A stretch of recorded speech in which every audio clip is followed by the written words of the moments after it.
Fresh Tomatoes, the movie podcast. Hey, I can look at myself naked. Are you stoned or something? They tried stoning me, my dear. It did not work. He likes to create his own sauce. Well, did you sleep with a man who also slept with Mom and Grandma Catherine? What? You slept with Dad? All right, now which one of you sardines call this meat? Whatever, Major Loser. Let the party begin! Hello, and welcome to Fresh Tomatoes, the movie podcast, the podcast equivalent to a face mask. It's a bit sticky in the beginning, but towards the end, it makes you feel all tingly and fresh inside. That's Simone LaRue. That's Chad Eckowitz. My God. I mean, it's perfectly apt. I mean, it's a bit sticky, it's a bit janky, you're not 100% sure of it in the beginning, and then by the end, you're just like, I've never looked better. This is amazing. Yeah, exactly, and that's how I feel about it. This isn't as bad as I thought it was going to be. Exactly, and it's definitely not boring, as one of our commenters said about this podcast. Oh, really? Did someone say we were boring? Oh, I forgot. Don't you remember from Cheese and Crisps? That was our one bad review. Yeah, Cheesy Crisps. So he wasn't even a good crisp. No, exactly. It's really funny as well. Cheesy Crisps are like not even my top 3. No, please. I mean, they're a good staple, but they're not like the best. Yeah, like I'll eat them, but I won't buy them. Exactly. It came up on my memories on Facebook like 2-3 days ago, and I was just like, oh, it's almost been a year since we got a bad review. Yeah. I know. We've grown so much. We've learned all the things. Oh. Look at us go. Look at us, you guys. And talking about growing and learning things, this is the podcast where we watch 2 bad movies every week, and then we tell you why they're not that bad and whether you should watch them or not. We're doing the hard work for you. We're like Sisyphus. Every week we climb to the top of that hill, and then that boulder rolls right back down for next week. She sure does. So what movies are we doing this week, Simone? So this week's theme is heist movies, which I think is a brilliant genre, and I cannot believe that we had not cracked it before. Oh, it is surprising, isn't it? I'm truly shocked, but then again, like, you know, the movie world contains multitudes. Yeah. So we're doing the little-known Empire State, or the lesser-known Empire State from 2013, which, in case you're wondering, on Rotten Tomatoes, got 0. There's no count, no reviews. Big old goose egg for that bad boy. And then got a 24% audience score. So, which is basically saying someone watched it. It's a movie. But I looked into this movie, and I'll explain. Like, I think I know why. Oh, okay. I'm excited for your in-depth decisions and TED Talk on this one. Thanks. And then we are doing the 2015 remake of Point Break. Mm-hmm. What do you think is your break point, Simone? What would that be for you? God, at this point, it's going to be another fucking week in quarantine, so... Oh, no. I need at least another 2 weeks, 3 weeks just to get some of this hair back on my head. Point? No, I just need hair. Like the other day, I was looking in the mirror because my roots are like a mile long at the moment. Mm-hmm. I am not a natural blonde. And I was like, what if I just bought box dye? Like, what if I just dyed my own hair? Like a crazy person. Oh, don't do it. I feel like at the very least, when I do get out of quarantine, I am going to cut my hair like so fucking weird. I'm going to go to a professional and be like, I'm sick of it. Just like what? I don't. Like what would you full do? Emma Watson pixie cut? No, definitely not. No, we've discussed that on this podcast. Yeah, we've said that already. I'm very scared that like if we do have an apocalypse, it'll involve me having to like cut my hair for like, I guess, utility purposes or whatever. Like, it is not like the apocalypse will not go well for me. I know I'm gonna have to ride on my looks. And that's either going to be to like become a warrior queen or like, you know, sell my body to a warrior queen or king. And I can't lose my hair if that's something, those are options that I want to have. You get me. You know that you might have to sell your body. Oh, no, I know it. I mean, even if I didn't have to, I would. You're banking on it. I'm banking on that. That's going to be my thing. I'm going to be like, ooh, hello, ladies and or gentlemen. Look at these wrists. I am mildly useful in lifting moderately heavy things, and I'm willing to put out. That's kind of, yeah, that's all I'm hoping for, really. You should put that on a CV. Always in the market. Always in the market. I must say, you know, this is more for our YouTube viewers than for our audio listeners. But I'm growing out my quarantine beard, and it's hideous. Like, at this point, it's more like, let's see how disgusting I can look, more than, you know, let's see how full and bushy this can be. Because I'm not a bearded person. Like, my mustache is worse than Michael Cera's mustache, and that guy, wowzers. Yeah, so I'm so excited. It's sort of like when you leave a piece of bread to get mold on it, and you just want to see if it will like start to walk by itself. I mean, your jaw is looking much more defined. Thank you. I appreciate that. That's compliments. How do you like? I hate compliments. It's just like, you're so awkward. Like your whole head is like retreated into your shoulders. You're going full turtle. You're ready. That's my breaking point. There you go. It's compliments. Compliments. I hate it. Oh, you work so hard. Okay. Oh. No. So Simone, what are you drinking? Let's establish an order. I am drinking a whiskey on the rocks. It's not a good whiskey. It's Three Ships. Okay. So it's not like the worst whiskey. Like, it's not like the bottom shelf, but it's like third from the bottom. But it's fine. It's good with some ice. I don't know the percentage. What is whiskey usually like? It's 25, 30, yeah, somewhere around there. Yeah, you know, I don't know, but that's what I'm drinking. Nice. Is that still the same bottle of Three Ships from like 4 or 5 weeks ago? Oh, no. Come on, I'm a serious drinker. I don't keep things on the shelf for more than 2 weeks. And also, that whiskey that I had a couple weeks ago was fucking horrific. I've never seen it on the shelf again. Just discontinued, just not allowed to be a thing. I certainly hope so. Like, it wasn't even like a real whiskey color. Oh, that's not good. It was like, you know, like if you like steal your parents' whiskey and you replace it with like chamomile tea or something. Yeah. Like, it looked like very watery chamomile tea. Oh, that's not what you want. That's not nice. Ooh, no. And what are you drinking? Today I am drinking a Galaroo, which is labeled as traditional beer. Surprisingly, it is actually very, very nice. It's got like sort of sweet undertones, and yeah, it was just quite lovely. Just a very, very chill, nice beer. It almost tastes like a shandy. Like a lager or a...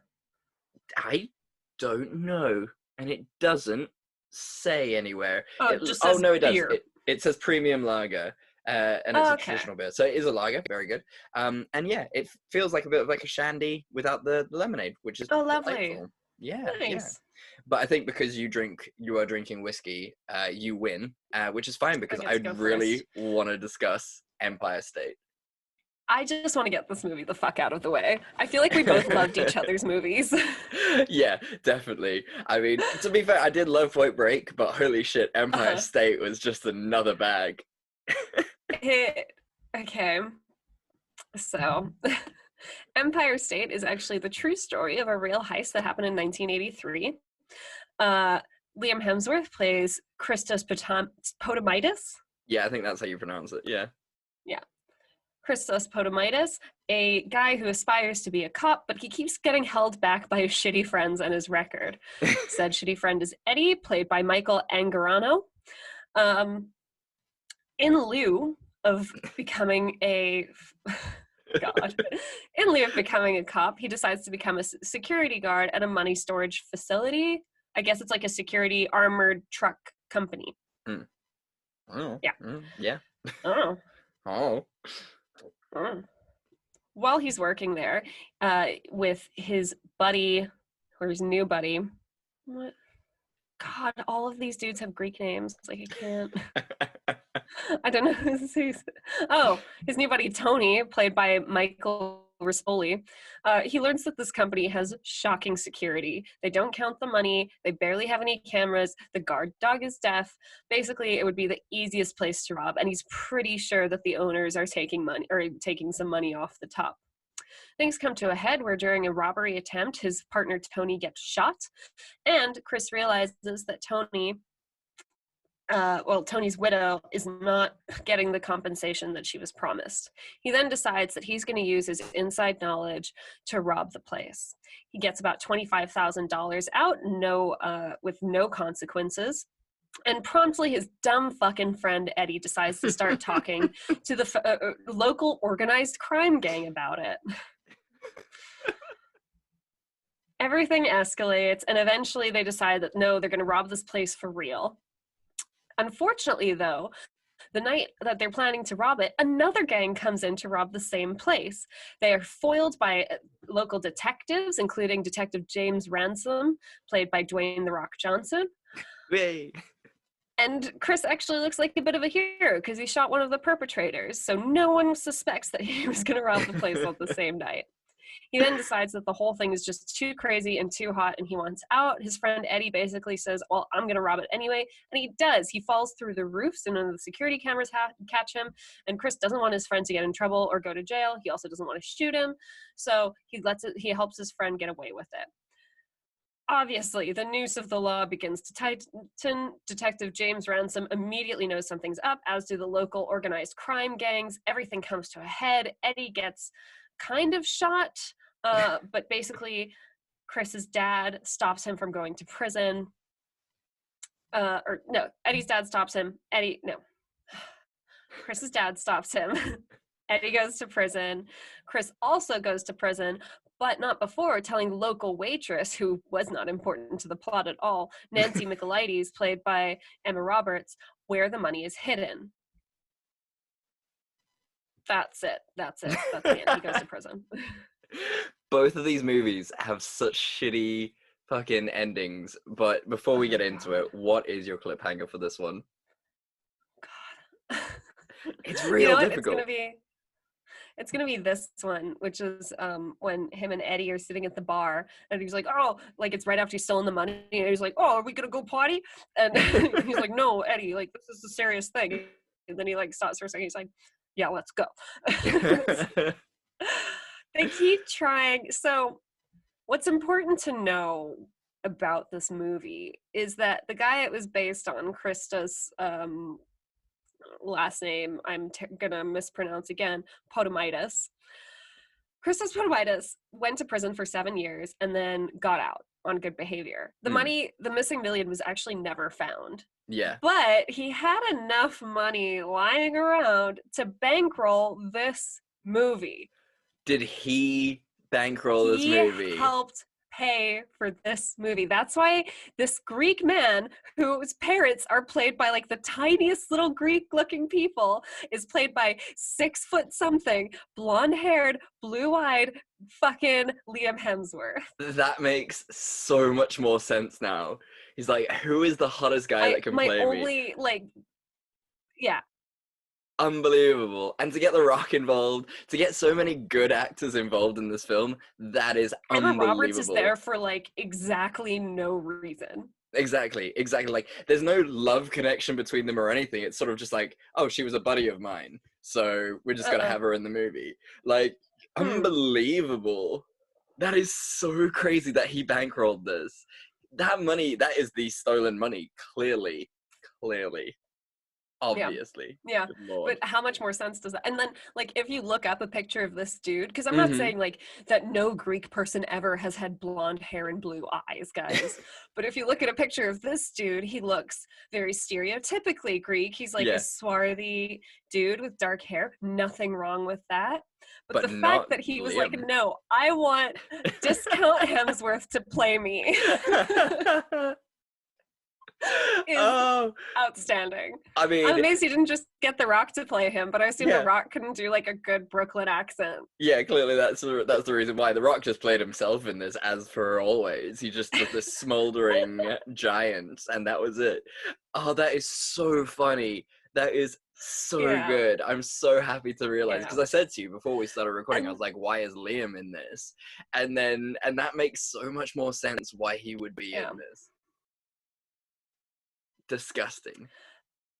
And then, like, that also explains why they keep trying to play this main character as, like, a really good guy who's just in a bad situation, you know? Yeah. Because, like, you know, he's studying to become a cop. That must mean he's a good guy, because there's no such thing as a bad cop in New York in the 80s. What do you mean? I thought that, I mean, cops have I never don't- cops have never had a If problem. you want to be a cop, you're inherently a good person and not, like, you know, Yeah, racially a possible biased. serial Yeah. killer. Yeah. Lots of possible serial killers have wanted to be cops, you guys. Just by the way. It's So they're like, it's no, he wants to be definitely a cop. He's a good guy. He loves his mother. it's definitely something to do with the authority, right? Like the ability to wield a gun lawfully. Oh yeah, it's and, definitely yeah. you're in a position of power over a lot of people. And Yeah. predators always try to put themselves in positions of power. Not saying Obviously. all cops are bad people, but I'm not saying all bad people aren't cops. Yeah, they're not mutually exclusive by any means. No. But then, Oh, man. so they're like, oh, he's just a good guy. Like, he can't catch a break. So he works at the security company. And then, like, you know, he frames it as like, no, I'm stealing this money because, like, oh, his widow didn't get enough. But he gives the widow, like, a small envelope of cash and then keeps the rest. And then immediately, like, he doesn't buy stuff for his mom. He doesn't, like, help his dad out with the mortgage or anything. He immediately goes and, like, parties with his shitty friend. Yeah. And, like, he's just such a bad person. And he keeps trying to, like, portray himself as, like, this good guy who just can't catch a break and is driven to his breaking point. Yeah. And he didn't even do anything. He just let his fucking friend rob the place. Yeah, it's ridiculous. Like, that friend, okay, we will admit, and obviously you now knowing that information, you have to take this with a pinch of salt, but it is unbelievable how shitty that friend is. I mean, now that you've explained that, it makes it really obvious that, like, maybe he wasn't that shitty, and maybe when this guy wrote the script, because clearly he had something to do with it, he was just like, make this guy look like the really shitty one. He's the reason I didn't become a cop. He's the reason that we did all this shit. He's the reason everyone's dead.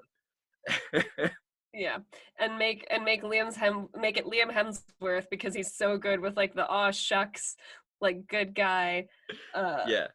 Pretty boy. Yeah. Oh man, this movie, I mean, it's a really interesting story. There's no question about it. Like, you know, totally. And it also just goes to show, always know how much money you have. Guys. To be fair, that security company was garbage. I would be so pissed if that was the company that I was working with to, like, look after my fucking money. Right? Like, it's just the fact that, you know, this place got robbed. It also, the security guard got shot. The van got blown up. It's just it's a mess. The security guards themselves do not give a shit, leaving the money in the vans overnight. Like, there's just no protocols. The fucking password is 1234. What? My God, I'm very glad that the dog was okay at the end. Yeah, do you think that was written in though, just to be like, the dog was okay? They were like, you cannot show him shooting a dog, especially like an old deaf dog. I felt so bad for that dog. That dog was She lovely. just living in the shitty cement room, like, looking after money. It's not right. It's not fair. The 80s was a fucking mess. Look. Oh man. Did you notice the dad? What other movie is the dad from? He is from it's the DeFeo murders. Yeah, the Amityville horror. Amityville murders. The Amityville murders. Yeah, I thought that was really nice. So I was like, this is you again, being a dad. He went from playing an Italian dad to a Greek dad. And there was no difference between the two, except maybe a little less abusive. Yeah, he was just less full of rage. I love him. I'm a big fan of that actor, whoever he is. His name is, just for everybody wondering, is Paul Ben Victor. And I wish him all the best. He's so good at playing. Like, if I didn't have a father and I wanted someone to pretend to be my father, like for my wedding day or something, Yeah, I would hire him. definitely. I think we should start the Paul Ben Victor fan club, and it's just you and me. Come here, Dad. Did you see there was this ad on, I don't know, I think someone might have put it up on Facebook or Craigslist or something. Mm-hmm. These guys, I think there were probably a bunch of like frat guys or like young 20-somethings put out a call for a barbecue dad.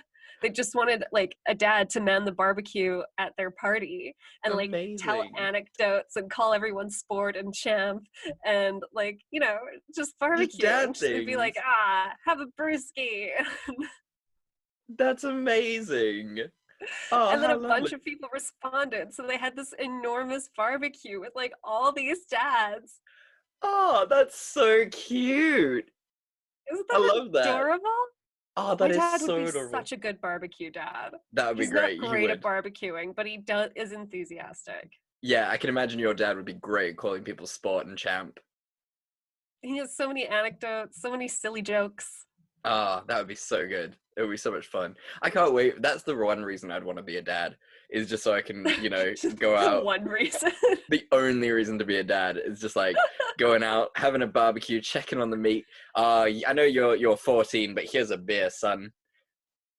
Thanks, Dad. That's delightful. That's a win. Or here's a beard daughter. Yes, obviously, yes. But to be fair, my daughter at 14 will be at Princeton, so you know I won't. She'll be a little busy. She'll be very, very busy. She'll either be. I love that you're kind of implying that if you have a son, he'll be like dumb as shit. My son would be so dumb. My son is gonna be a world champion heavy man, strong man. That's all I'm breeding him for. But my daughter is going to be sort of assistant to advisory to the head of the Supreme Court while she's studying, and then she will be on the Supreme Court, the youngest member of the Supreme Court, or she will in fact be Prime Minister. Okay, cool. Good to know. No But pressure on her. But yeah, no pressure. But yeah, she's got high hopes where the son will just be lift heavy things. You know what? Both are valuable members of society, so. Exactly. So, you know what? It's going to be fine. It's going to be beautiful, and I'm just going to be there flipping burgers. So, Chad, what did you like about this movie? I don't know in particular. It was just, I always love a good New Yorker accent. When they're just like, hey, fucking this and hey, casual racism. Yeah, Paulie. There's always a Paulie. You know, and it's just really good fun to have Boston accents. It was also great to see The Rock do very little.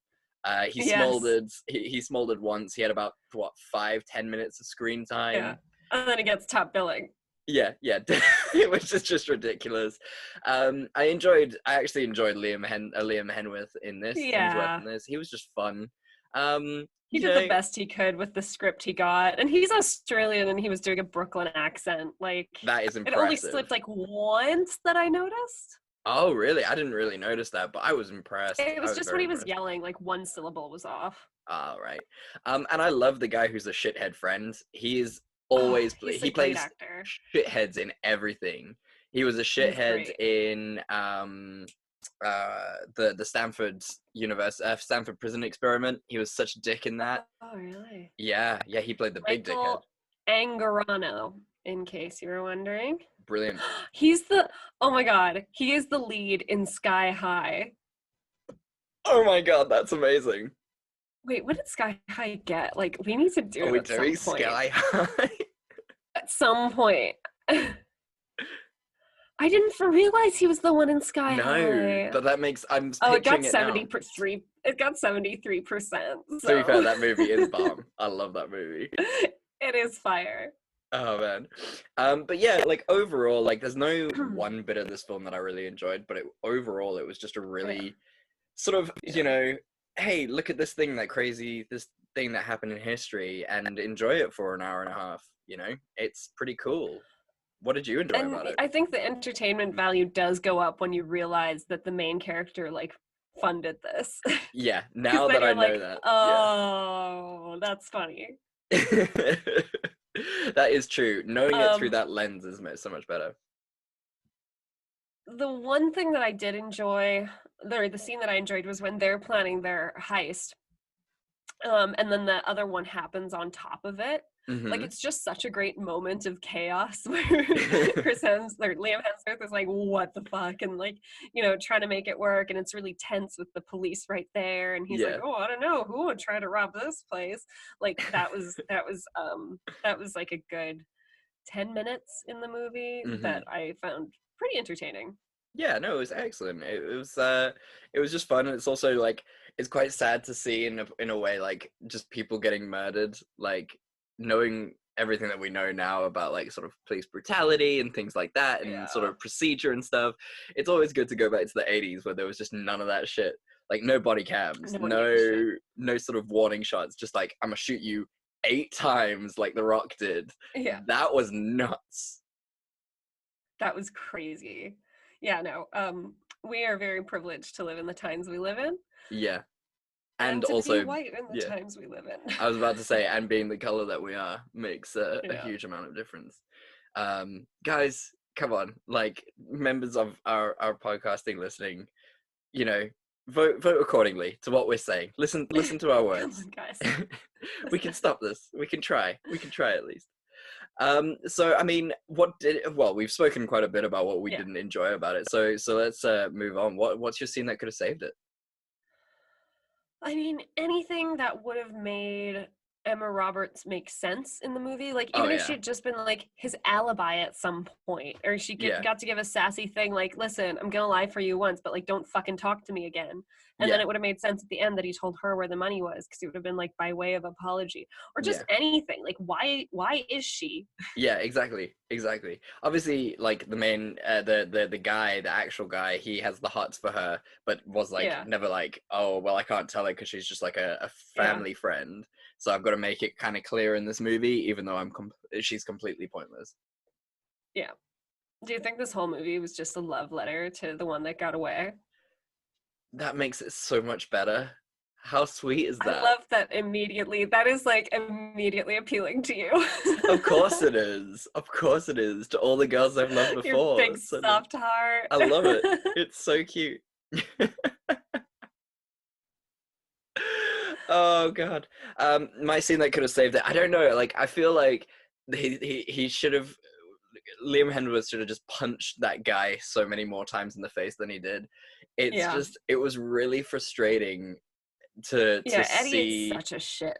Yeah, like it's just not right. And like, guys, if you've got poisonous friends like that, cut them out your lives. You owe nothing to these people. And like it's just so frustrating to see a movie like that. I feel anxiety when I have when you're when you see actively movies. cringing. Yeah, like with movies like that where it's just like you're in such a trapped situation and you can get out of it but you choose not to. It just it fills me with so much dread. So yeah, he should have just got punched in the face way more than he did. Yeah. Oh yeah. And then would you watch this again? That is a surprisingly difficult question, I'm not gonna lie. Is it? It is. After In a what lot context would you watch this again? if I found it in like the 5 pence bin at my local video store, I would probably buy it. Because you know what? It's a weird movie. Don't give that man your money. He's stolen enough. But also, it's such a weird film. We're in the minority of people who have actually seen this film. Like, this is a very special club. And I kind of feel good about that. So would you recommend maybe that other people do check it out, but like yeah. you wouldn't watch it? Yeah, okay, that's Again. actually that's a good way of phrasing it, actually. Yeah. I would recommend people watch this just so, we can all share in this crazy world where this guy made a film. But it needs to be explicitly known to whoever's watching it that the guy actually funded this film. Yeah. That needs to be known before anyone watches this. But yeah, I would not watch it in that context. I wouldn't watch it again. Would you watch it again? I kind of feel like I know your answer now. No, definitely not. Just the This movie hate. is so long, and you're like, why? Ugh, no. There was so much hate dripping off of that no. It was beautiful. I'm so sorry. No, I am the one that is sorry for suggesting heist movies, because we had such high hopes for this and we should have known better. We really Yeah. should have. I think we both thought we would do maybe one of the Oceans movies. But they all scored so And it well. just didn't happen. No. Well, thank you very much, Simone. That was interesting. I'm glad we watched that. That was interesting. Okay, Chad, please tell me about Point Break. I'm so excited to talk about this movie. I cannot wait for you to just go into a TED talk about this. This is so exciting. Johnny, also, because I watched the original Point Break. I'm so impressed. I am genuinely so impressed. It is kind of a classic that I've been meaning to get to, and I've had the time. So that's a good excuse, to be fair. I still haven't done it. I still have not watched it. So I was thinking about watching it for this one, and I was like, Tiger King is so good. We'll talk about it. You do your synopsis, and then I'll tell you about the other movie, and we can go from there. Okay, I'm excited. Okay. Okay. Johnny Utah, played by Luke Bracey, is one of the world's most famous motocross experts. Well, I should say was, because after a horrible accident where one of his fellow bikers died, Utah decided to hang up his motocross pads and become an FBI agent. During his training, his boss, Instructor Hall, played by Delroy Lindo, expresses a distinct lack of belief in Utah, questioning why he's even there and why he even wants to become an FBI agent. For some reason, despite this, all the FBI agents, including the trainees like Utah, are pulled into a meeting where they learn of a recent bank heist where some extreme sportsmen stole money and then drove their motorcycles out of a 30-story window and paraglided away to safety. No one is really sure who these guys are and why they did this, but Utah is now super interested because it has to do with extreme sports, and that's kind of his whole vibe. A week or so later, the same criminals steal millions of dollars from a plane that is transporting money. The cool thing about this is that they stole the money mid-flight and then immediately let the money float down to earth for the people of a small and destitute village below to enjoy. The criminals, again, seem to disappear without a trace. That's when Utah realizes that these guys are chasing the 8. So the 8 relates to a philosophical idea by one of these extreme sportsmen named Ozaki. He created this thing back in the 19th century, and basically, Ozaki said that in order to achieve nirvana, one must complete 8 tasks of an almost impossible nature, each more difficult than the last. Once you complete the task, you need to give something back to the earth. Unfortunately, Ozaki himself couldn't even complete the 8, and so it has been deemed impossible by the entire extreme sports community. Utah tells his boss that he thinks this is what the criminals are trying to do, and even though his boss doesn't believe in him, he still lets Utah go on this mission. Utah believes that the criminals will be at this massive wave occurrence in the middle of the sea, something that basically only comes across once every 10 years. Unsurprisingly, Utah was right, and that's where he meets Bodhi, played by Edgar Ramirez. Utah tries to infiltrate Bodhi's crew because he believes that Bodhi is the mastermind behind these criminal acts. Yet again, Utah is right, but now he has to struggle between his duty to the FBI and trying to catch this criminal, and the undying respect he has for people who live on the edge of society and wish to be one with the earth through extreme sports. He also has this love interest in Samsara, played by Teresa Palmer. After winning Bodhi's trust, Utah is brought along to the next of the 8 trials. But this time, Bodhi is planning to blow up a gold mine in order to give the minerals back to the earth. Utah is not okay with this because it's actual people are going to die in this one. He tries to arrest Bodhi, but can't because he just loves him so much. The rest of the movie is Utah basically trying to track Bodhi down until he finds him at another giant wave. But then he lets Bodhi go because he knows that the wave is just too damn big and Bodhi will die anyway. The end. So before I ask you cliffhanger, I'm going to talk you through the first movie. Yeah, please or do. The original movie. Please do. I'm intrigued. Very young, very handsome Keanu Reeves. Mm-hmm. And then also Patrick Swayze playing Bodhi. Interesting. It's very sexy. So it's much more chilled. The first movie is literally Keanu Reeves is like a new FBI agent. There's this gang of 4 dudes who rob banks in the area, like the LA area. And like the detective on the case, who's now his partner, is like, I think that they're surfers. So Keanu Reeves like learns to surf from this hot girl and like sort of becomes friends with this group of surfers. And he thinks it's like another group of surfers that's doing the robberies, but he's wrong. It turns out obviously that it's Bodhi. His besties doing it, and then like the whole second half of the movie is him trying to catch Bodhi. Like it's exhausting, to be honest, and that's where like that very memed scene comes from, where he's shooting where like the gun. Keanu Reeves is pointing at the dude in the mask and then he screams and shoots in the air. Like that's that. And then it involves like some skydiving. Bodhi's much darker in this one because Bodhi actually holds the love interest for ransom and is like, you have to help us rob this bank. Oh shit.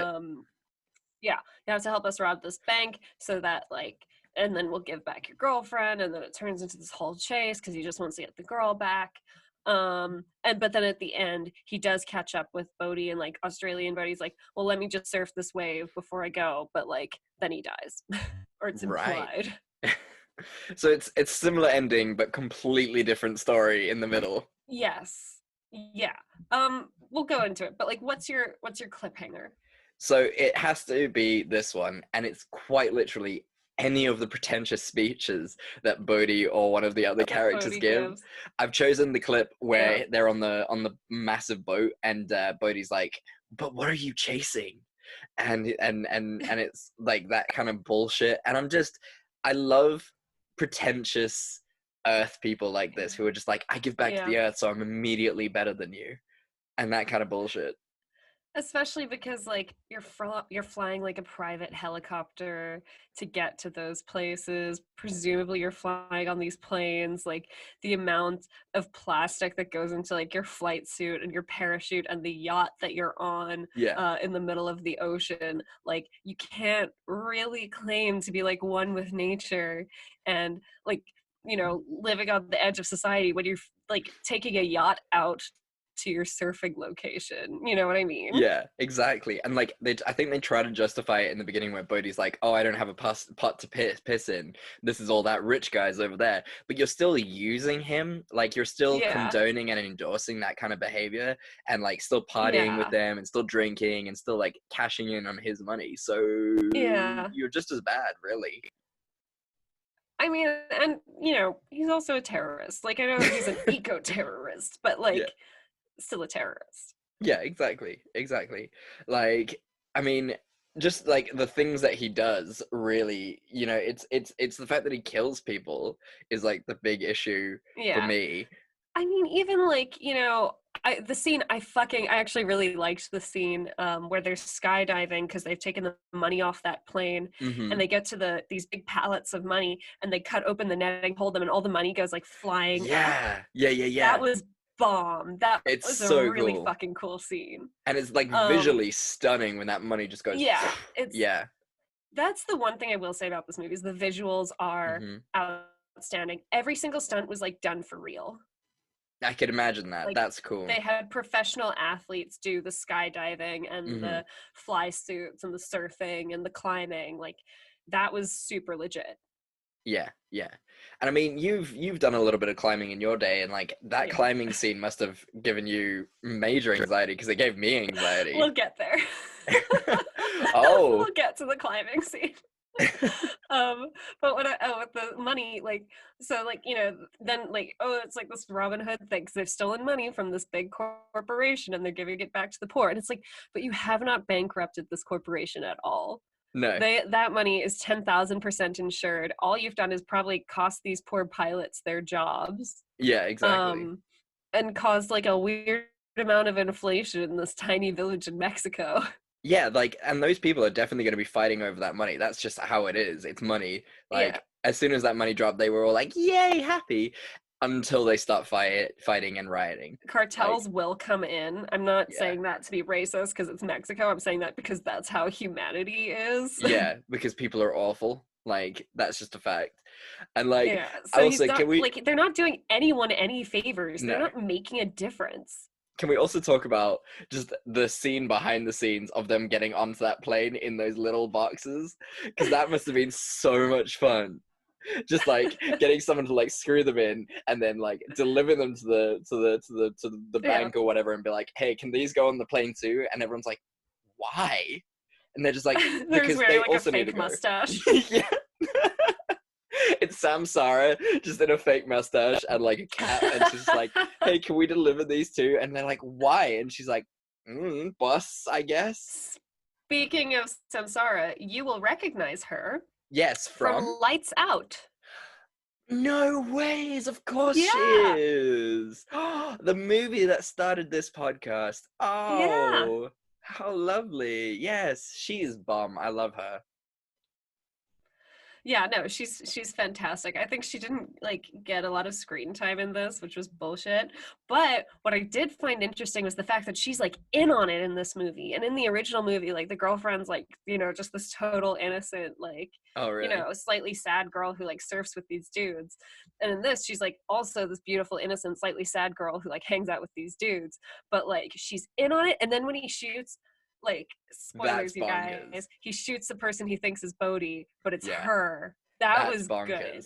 That was excellent. Yeah, like the stakes definitely feel so very high in this movie, which is Yeah. great. Like I honestly, you know, when you said that Patrick Swayze plays Bodhi in the old film, I was like, but that doesn't make more sense. I could see the roles better the other way around, kind of like Keanu Yeah. being Bodhi. So that was really surprising to me. But yeah, I I love don't know. Keanu looks real good in a suit and tie. I'm not surprised. It's Keanu goddamn Reeves, the most perfect man on He the is planet. so hot in Point Break. Like I cannot emphasize enough. He's really hot. Amazing. I need to watch it. I will watch it this week. I know it's like a week late, but I definitely will watch it. Yeah. But yeah, like I love the Bodhi in this movie. He's also hot. Great. Oh Ramirez. yeah. Yeah, Edgar he's a hottie. Ramirez. Yeah, Oof. Edgar. He's a good looking man. Good looking man. He is a handsome man. I would maybe base jump with him. What? Yeah, like Following extensive training. let's talk about, you know, crazy stunts and shit. Have you done anything like No. snowboarding? Or I remember when you and I've I been went skiing. I've done skiing. I used to be like a pretty good skier when I lived in a Mhm. country with snow. Didn't like snowboarding. No, why? I just I like having my feet. I can decide how close they are together. I don't know. Snowboarding just makes me feel very stuck. It's just not something I ever learned. Fair enough. I remember when you and I went and tried to do surfing with your ex-boyfriend. That was Oh my not God. fun. That was It's hilarious. very hard. It's guys, We it couldn't is even so just stay hard. on the board in still water. He was getting so angry with us because we were just so shit at it. So bad at It it. was so funny. It was so funny. That was a great day out. But yeah, definitely something to put on the list of things that are way harder than they actually seem. Like surfing's so hard. And then I suppose like he gets his comeuppance, but that scene where he's like out with like these fucking enormous waves and the Mhm. dude driving the boat is like, wait, can you surf? And he's like, I've surfed. And he Yeah. like goes in. It's like, oh, I mean, you know, he does no. get knocked unconscious and almost die, but like, oof. I do love that. Like in the whole FBI, this young trainee who's never done like any missions Yeah. or anything, doesn't know protocol. His boss doesn't believe in him. They're just like, yeah, go and do this like multi-million-dollar cross-border international fucking Yeah. heist for us, please. That's also my question because he works for the FBI, but these criminals are clearly not American. They're not robbing anything on American soil. Like, how does the FBI have jurisdiction to go after them? That is an excellent question. That is a bold, good question. Unless Bodhi is in fact American, in which case I guess it would be federal because they would need to indict him to bring him back to the US. But I Yeah, but immediately, yeah. like the actor is Venezuelan and he speaks with his accent. Exactly. And as they very clearly made it out in the movie, the US does not have a treaty of extradition with Venezuela. Like, they cannot get into Venezuela. Yeah. So, you know, FBI are actually breaking as many laws as Bodhi is, I guess, in this one. Just Like, sort they of have no business. It would make vigilantism. sense if he was like an Interpol agent. Yeah, exactly. Which could have actually been really fun. Could you imagine that guy French? That'd be amazing. Oh my god. That'd be Amazing. so funny. That'd be brilliant. Johnny Utah. Johnny actually Utah. Utah. But yeah, like, I was also like, I immediately, when they were like, oh, you're gonna go and visit our guy who's the part of the UK branch of the FBI, I was like, that doesn't feel right. So I immediately Wait, Googled why it. do you have a UK branch? But they do. I had a look. I Googled it. They actually have a UK branch. I don't understand it. Why would you have a UK branch? You're the Federal Bureau of Investigations. You purely work in the federal system of the US. It's mind-boggling. What? This is an empire that's gone too far. Way too far. Way too far. I was saying this And their because hubris is coming back. it really, really is. I was discussing this with my parents the other night because we were watching Tiger King, and we were just like, they are too Oh big my to god, be we'll one talk about it country. in the minisode. Oh, we will. But we were just like, they are way too big to be a single country. It is Oh my god. too big. It doesn't make sense. No. But yeah, so apart from sort of hot man doing crazy stunts, what else did you enjoy about this film? I really enjoyed this film. I would venture to say that it actually had slightly better writing than the first film. Oh, really? Because in this, you know, they're really trying to explain sort of Johnny's motivations more. Like in the original movie, Keanu Reeves, like, all it is he's like an ex semi-pro football player who got a knee injury, so he had to become a lawyer. So he's athletic, and that's why the guy's like, oh, maybe you can learn to surf. Yeah, okay. And then like in surfing, he like reconnects with this side of himself and, like, you know, the spirituality of the ocean. Bodhi's also very spiritual about the ocean in the first movie. So Ooh, okay. yeah, and coming from Patrick Swayze, Yeah, it just doesn't feel really that genuine.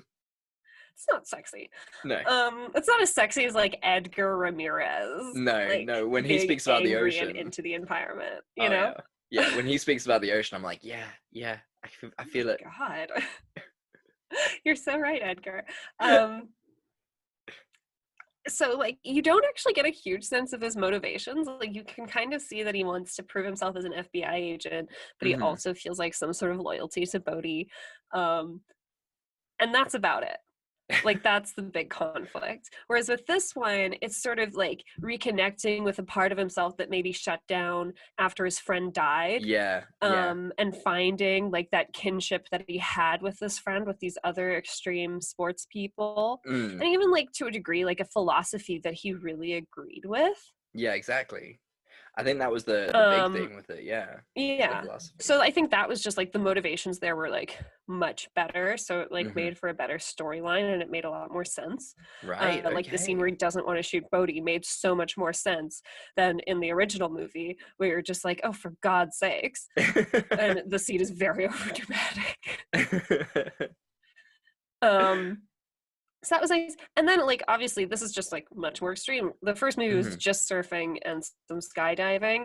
And this movie, I mean, there's cinematically, everything. It is beautiful. It is really wildly entertaining. I was so jealous. You know, they do the base jump thing in, like, the French Alps. And then they use the fly suits, which apparently, I was reading all the trivia because I was like, that is crazy. Took 60, like, the professional people who, like, they used to film this flight, they did 60 different jumps to get that sequence filmed perfectly. It is a beautiful scene, and it's like so intense. I mean, I would never do it because that is fucking terrifying, just like wearing this ridiculous suit. I audibly gasped just watching it. It's like, crazy talk. It's so beautiful. But it is lovely. And it like, is really lovely. The land comes at you so fast. Yeah, that's crazy. So yeah, no, it is visually stunning. Like the rock climbing scene up that like massive waterfall, that was insane. Yeah. And even just like So after like the base jumping scene, they then like hike to this like little chalet in the Yeah. mountains and have a lovely lunch with like wine and food. And I was like, that's where I got jealous. I was like, how lovely that, like, you know, he's like with this group of dudes and like they're clearly like bonding over this, and then they go have like this really nice like lunch and overnight in a chalet. Yeah. Like, that's kind of nice. But that fucking climbing scene, How I intense. really did gasp out loud a couple times. It is really scary, and like the fact is, like, it's pretty accurate. Like some of these climbing dudes Yeah. are fucking crazy, and they'll like hang Yeah. on by like a single finger and stuff, and that's a Yeah. lot of strength. That is a lot of strength. Yeah, they did. I know they had like some professional climbers like Hmm. do it, obviously with protective equipment. Yeah, yeah. But yeah, I don't know. The thing that didn't make sense to me about it, like, first of all, if you're gonna do a free solo climb, I don't know if you've watched Free Solo. With so Alex Honnold, he did El Capitan, which is basically like this big crack in the middle of a rock, and you climb up. And he free soloed it. It's like one Oh of the highest wow, free solo climbs in the world. Broke a record. that's But like amazing. basically before you do the climb, you do it with a rope and protective equipment so that you understand the route. Right. Okay. And like you'll do it like with buddies so that you can all like climbing is really strategic. So like Yeah. it's literally every move you're like, okay, I struggled there, so I need to make sure that my heel is gripped on here to be able to get that hand up and stuff like that. Like Mm. you don't just like show up at the site and immediately start free climbing. No, that is insane. And then especially fucking Johnny Utah, who I doubt has been like in the climbing gym every day perfecting his technique, just deciding to chase him up. Yeah, it's amazing the lack of experience that Johnny Utah has in any of these things, but he's just like, yeah, Yeah. I'm gonna do it. It's all gonna be fine. Fearless. He's fearless. Like he's a motocross expert, so he's good on a bike at jumping things. That is his skill set. And he snowboards. And he snowboards. Both of these things will not help you with surfing, with climbing, with freebasing, with any of that shit. Mm-mm. But he does it, and in the end, Bodhi dies because that's what happens. I was really disappointed. Like in the ending. The ending is crap. I think it made more sense this time than it did the last time. Yeah, right. Or Okay. in the original first movie, one, like it's really fucking annoying because Johnny Utah's like tracked him all the way to Australia, and he's like, "Ha, got you!" And Patrick Swayze's like, "Oh, just let me surf this last break." And he's like, "No, it's crazy. You'll never come back." And he's like, "I know." And then Oh, runs into no. the water, and you're like, "You chased this guy for like the last 45 minutes of the movie." He threatened to kill your girlfriend, like, and you're like, "Oh yeah, you could go for a surf." Like, fuck off. At least in this Insane. one, like philosophically, you Mhm. can kind of get it. Like you you can Yeah. understand why Johnny understands his mission. You can Yeah. understand like the weird mutual respect that they have. Yeah, Like, exactly. it makes a lot more sense. Yeah. Okay. I'm well, not saying maybe, it's a great ending. No, but it makes more sense. Yeah. Yeah. I mean, that's really interesting. Like, even though it did worse than the first one, and I guess that may be because, like, the actors weren't that well known or it wasn't as, Yeah. like, crazy and shit in terms of, like, just the relationship or whatever. Yeah. But it's interesting that you've noticed, like, they've made up for their mistakes of the first one and made a much more Yeah, believable definitely. story, which is really, really And interesting. I think, you know, I this is really one of those movies that I don't think deserved that poor a rating. Yeah. Just because like it's not, sure, it doesn't have the things that you'd want, like character growth or a great plot or intrigue, because you're immediately like, oh, those are the guys. Yeah. There's no And then there's it's no second only guessing. Johnny who's surprised later, like, what? It was you? Like, I mean, Okay. you had your hunch, Johnny Utah. But like visually this movie is astonishing. Like scene for scene, like all of the actors are good, they're Yeah. all really intense. It's, you know, wildly entertaining to watch. Very actually much so. Yeah.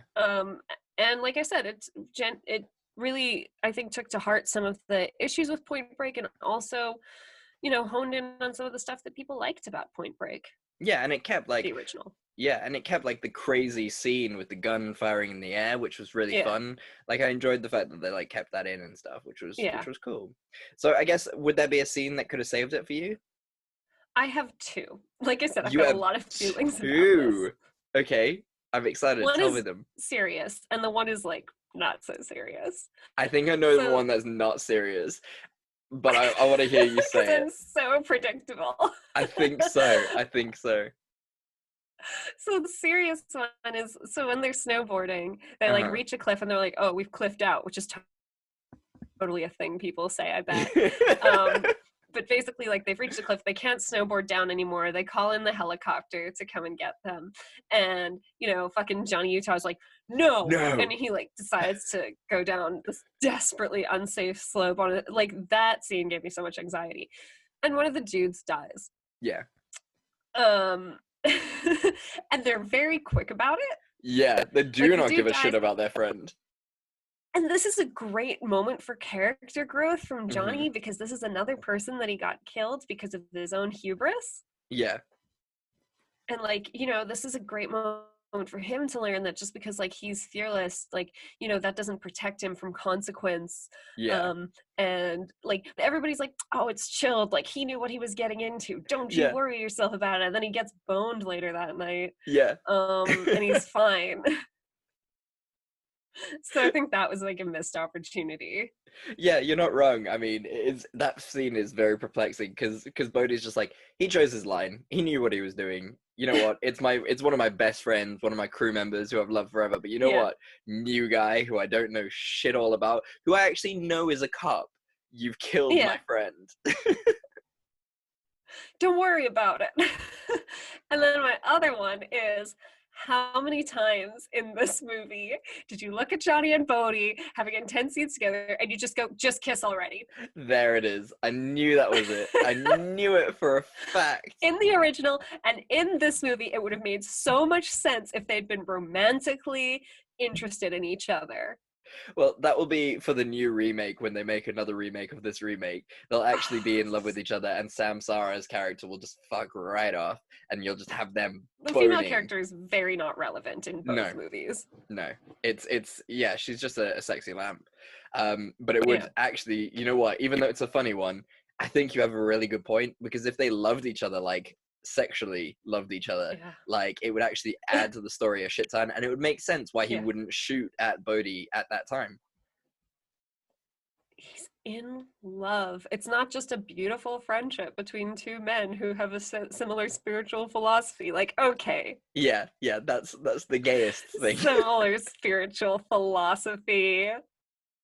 That's actually a good point. That would have actually made this movie so much better if they were gay together. That would have been great. Just like- these two dudes doing extreme sports and being in love in their little chalet in the mountains. Perfect. And that's how the movie ends. Just them being like, yeah, let's not commit crimes. They Let's surf off together. It's How very, lovely. very Romeo and Juliet. Yeah, I love it. I think that's a great film, actually. That would be a good remake of this. Yeah, I'm about that. Netflix, hit us up. We're always about it. Come on, Netflix. Let's do this. What is your scene? Giving Samsara a bigger plot, because she is just Mm. such a wasted space there. Like, she's just like this cool chick who's just around to have sex with and, look pretty in a bikini, and then get shot for some emotional gravitas, which doesn't really reflect well. Like, there's just no gravitas when she gets No. shot. I mean, it's sad, and you're just like, oh, damn, he killed Yeah. that girl, but it's Yeah. still like, meh.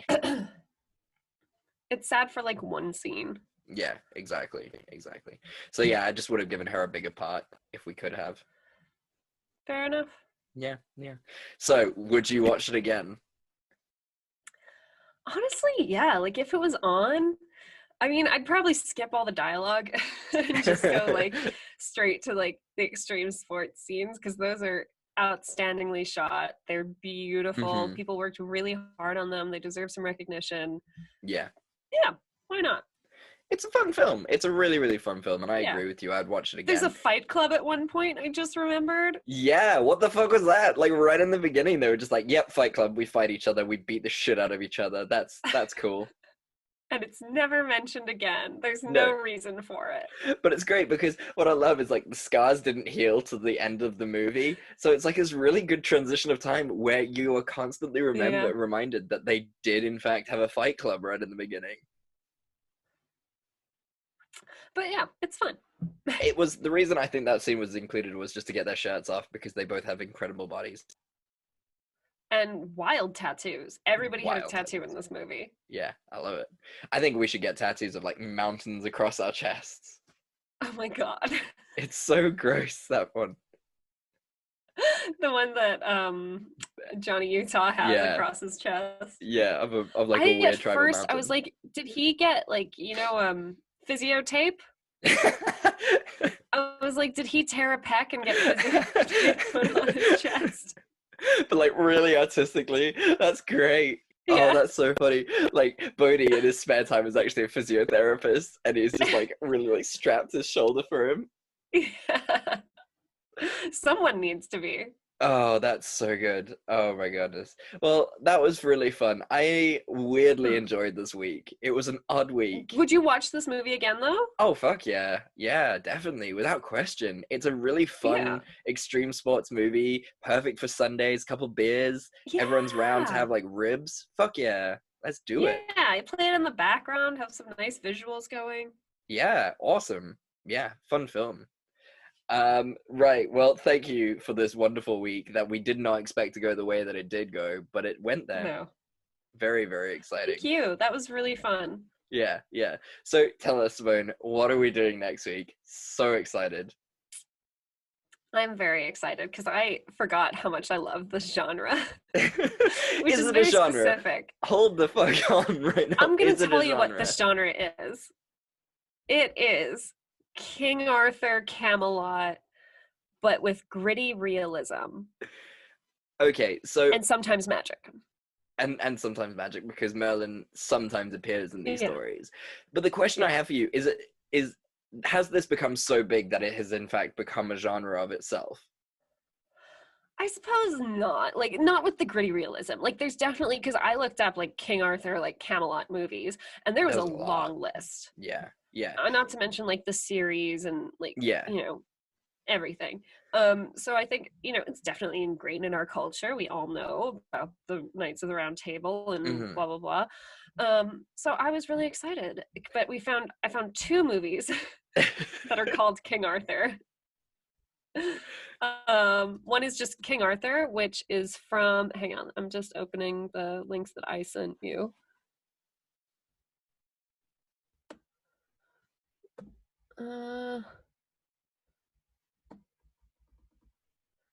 Okay, so one is just King Arthur from, like, do you remember the year? I had it a moment ago. 1 second, I'm getting up on my phone because for some 2004. reason... Yes, 2004. It has Keira Knightley and I want to say, I always forget this dude's name, Clive Owen. Yeah, Clive Owen, who he's such a weird leading man because he's there, but in the background. Very strange. Look at his face and I always want to say Russell Crowe. I don't know Right? why. Actually, they do have a very similar sort of forgetfulness of Face their is like a face. potato. Yeah, the potato look. So that's King Arthur. And then King Arthur, Legend of the Sword, which came out in... Oh, God, it doesn't say. Closing them. 2017. 2017, yeah. Starring Charlie Hunnam. Yeah. Who many of you would recognize from Children of Men. Right, okay, yeah, fair enough. Yeah. And that one got 30%. Yeah. Yeah, very interesting week. I'm very excited for this. I love movies like this. This is like your Robin Hood week that we had a while back. Well, it wasn't Robin Hood week per se. The dad movies. The dad movies. This is very much following that kind of ilk. I love medieval fantasy, okay? I'm not going to apologize for that. Don't. It's your MO, and I love it. It's good fun. Did you ever watch the King Arthur British kids cartoon series? I don't think I did. I watched Quest for Camelot. I don't know if you ever saw that movie. No, I didn't. Oh my god, maybe I should see. Maybe that's something we should cover at some point. Let me Oh see. God, is this the year of just all the medieval fantasy? It must be. Oh yeah, we should totally do Quest for Camelot at some point. It has some anti-feminist themes that we can really get into. Oh, I love it. I love it. Okay, we can do like an anti-feminist week. Oh god, let's not call it that though. Call it the incel week. It's not like overtly anti-feminist or anything. It's just like it tries to have a strong female character and then fails really spectacularly. Oh, good. What's it Like called? lots of movies. Quest for Camelot. Camelot. Okay. Yeah, it's a kids movie. It's really fun. Okay, I will remember it, and I'll try and find another sort of movie that fails at feminism but tries really, really hard to push it. Movie. Especially if we can get a kids movie in. Maybe we should do another animated movies week. Yeah, that would be fun. That sounds good. I'll do some research. That would be good. Okay. Well, yes, I'm very excited for this week. It's gonna be weird, and I'm ready for it. I'm very, very ready for Me it. too. Yeah. Mm-hmm. So, Simone, what's your optimistic thing for this week? Chad, my optimistic thing for this week is that I do not have children. yeah, I feel that on like a very emotional level. I really admire and respect the people out there who are quarantining with kids. Oh yeah. Like, even just me by myself, I am struggling to keep myself entertained. I cannot imagine with two like small things. Like, no, the respect to parents out there. Because that's the thing, like, kids don't understand what's going on. They just know that they're not allowed outside. And if you tell a kid they're not allowed to do anything, they're going to be like, motherfucker, I'm going to do that thing, or I'm going to fucking freak about it. So, oh man, I know one of my friends who has a child, that she's suffering hard. And yeah, major respect. I wouldn't want to do that. No. Both of my bosses have small children. They both have a baby, and then they both also, like, the times that their respective wives have had kids is like matched up weirdly. So they both have like a 3-year-old and a baby. Oh shit. Okay, that's tough. That's real tough. Yeah. Yikes. Do you think it would be just as bad if you had like a teenager, like a 13, 14-year-old? No, like, they can entertain themselves. They just want to sit in the room all day anyway. Yeah, that's a good point. Yeah. Good point. That's all I wanted to do when I was 13, was just like sit on my computer, probably getting catfished by 40-year-old men. Like, yeah, that's a sad reality that we live in. Didn't work. I'm fine. You are fine, which is lucky, and we're happy. God, so lucky. I was so dumb on the internet. Oh, and what is your optimistic thing for the week? So I don't know if you know about this initiative that the UK government is doing called furloughing, but I have been furloughed. And basically what that means is that your company stops you from working, and the government pays 80% of your salary. So yeah, my company on Tuesday were just like, yep, all your team are being furloughed, and we'll see you when this is over. So basically, I'm being paid to study for my exams, which are now back on. Nice. Which is like a really weird thing. Like in the beginning, I didn't know how I felt about it, because I was like, oh my God, I kind of don't have a job now. But also now I get to study, which is great. Like I get to spend all of my time just catching up on exam stuff and like working for exams, which is amazing. And I still get paid for it, which is cool. Oh wow, what a great initiative. That's so lucky. Yeah, it's really cool. So like, you know, businesses won't fail here because they have to, you know, either fire their people or shut down, which is like a really nice initiative. And yeah, but yeah, it's been a really weird week. Like on Monday I had a job and I was working, and then on Tuesday I didn't. It was very, very odd. It's wild. Yeah, it's crazy. So damn, this period of time, man. This is an interesting time to live in. Yeah. Oof. But picking it up, happy notes, everything is fine. We're all Yes. trying to get through this, and I'm proud of everyone for staying indoors. You know, you guys are rocking it. Guys. Well done for staying indoors. It's, you know, I know everyone's like suffering from cabin fever and shit, and like Simone said, if you got small kids, like, fuck, that's tough. But we Power can to do you. this. We've got this team. We are so strong as a human race. God, this is gonna bring the best out of people. You hope. But guys, thank you so much for listening. We really, really appreciate your time. You know, if you've got any questions, if you want to discuss anything with us, we're always here to chat.